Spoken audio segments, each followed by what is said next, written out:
had this trick that I've been wanting to try, and we actually just ran out of grease while restarting some machines. I got this one from the wee lassie operator over on Insta, so let's see if it works. It involves a grease cartridge. I feel like there's still grease in this drink. Let's see. Oh my god. Why is your grease going so tiny? No, right, okay, cool. So basically, when you go to replace your grease cartridge, idiots like me have just gone like this in the past, and usually the thing breaks off. But according to the wee lassie, you just tap it. Oh my god, it worked!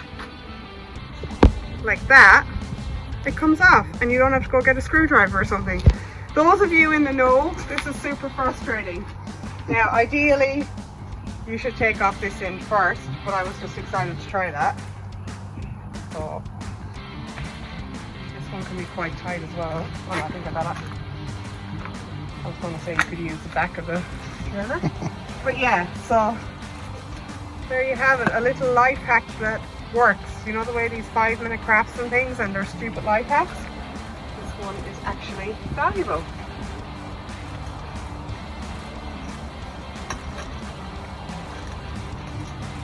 So thanks everyone for watching. We'll get back to greasing, and make sure to smash that subscribe button if you want more handy tricks like this. Cheers!